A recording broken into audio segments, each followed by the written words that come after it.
This Sunday on Press Pass, Wall Street is reeling following the Trump administration's historic tariff announcement this past week.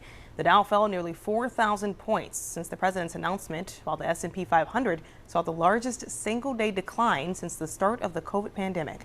The U.S. dollar tumbled to its lowest level since October, and global markets also experienced a sharp drop.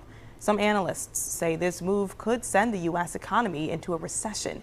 So here with more on what we're seeing from these days, or these first few days, we have President of the Burry Financial Group, Todd Burry. Todd, thanks for joining me this morning. Thanks for having me. Todd, what do you make of this situation? Okay, what do you make of what we saw from the markets ending this week after the tariff announcement? Do you think that maybe this is something we're going to see more of, or do you think maybe the markets are going to settle down and bounce back at some point? Yeah, first off, let me say this to the viewers. Take a deep breath. Don't panic. We've been here before. The stock market has had pullbacks before. Historically, 100% of the time after it pulls back, it has recovered and gone on to meet new highs. So in the short run, the stock market moves on one thing, and that's the news headlines in the short run. But in the long run, it moves on earnings. That's it, corporate earnings.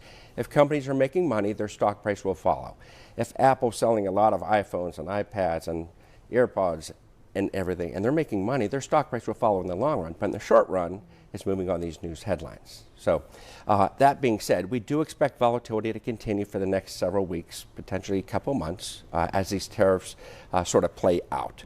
But for right now, keep your seatbelt fastened, but in the long run, we're going to be just fine. Okay, so these tariffs don't just affect the stock market, but also things that consumers buy and rely on every single day. So are we facing an economic downturn in the economy if consumers are holding off on spending, do you think, and maybe just unable to make purchases because of everything that's going on? Yeah, this certainly is a possibility, and now more likely with these tariffs. And unless these tariffs are negotiated downwards, that will likely happen.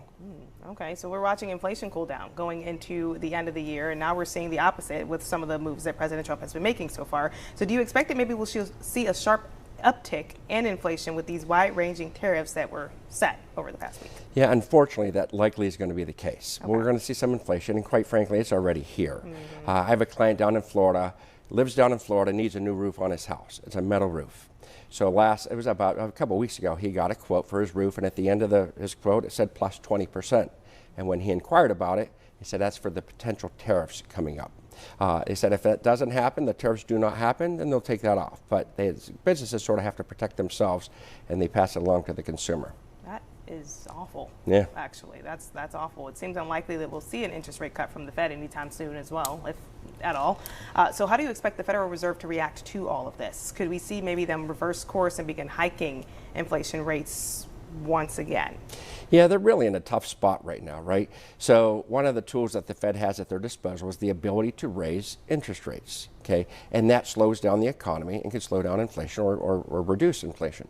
The tough part is if they do it, it could also put us into recession and somewhat of a fragile economy that we're in right now. So they're in a tough spot. There's not really a playbook for them to look at this. So they've never really been in this spot. So we'll see how they do, and time will tell. And the economic buzzword stagflation has been popping up once again. Can you describe what exactly that is for the viewers, and if we're entering into a period of that? Yeah, stagflation is really a combination of two words, and it was a politician in Europe that sort of coined the phrase. Stag is stagnant, or stagnation. It's stagnant economic growth with high unemployment plus inflation. Okay, that's really where it comes from. Are we there now? No. Right now, Friday, jobs numbers just came out, and they were actually much better than anticipated. Okay, that's good. There are some little tidbits of good news in here. There is. I feel like. So that's good. Another word also popping up, though, is recession. We've been hearing that potential for a recession, maybe ushering us into a recession. So do you think maybe these tariffs are currently doing that, potentially ushering us there? Yeah, well, so the technical definition of a recession is we have 2 quarters in a row of negative GDP growth. In essence, our economy shrinks for 2 quarters in a row. Okay. All right. Fourth quarter of last year did not shrink. It grew by about 2.4%. Okay. It's projected to grow this first quarter by about 0.3%. The numbers aren't official yet, not out yet. And that was sort of before all the tariff talk. So the tariff talk might have been enough to tip us to where we actually shrink our economy in the first quarter. So if we do so again in the second quarter and do in the first quarter, then we'll technically be in a recession. So then how can we avoid a recession? You know, normally that answer would not be a simple one, but in this case, I believe it is.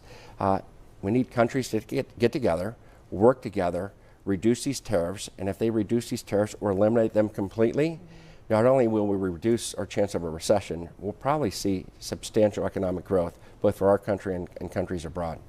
So based on what we've seen in just the first few days of this, are you bracing for anything? I mean, what moving forward, what's your advice to investors and consumers in this?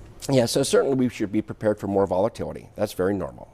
Okay, my advice to investors: don't get emotional, and maybe better yet, do the exact opposite of what your emotions want with investing. Warren Buffett said this probably best about investing. He said, "Be fearful when others are greedy, but be greedy when others are fearful." So right now, there's a lot of fear out there.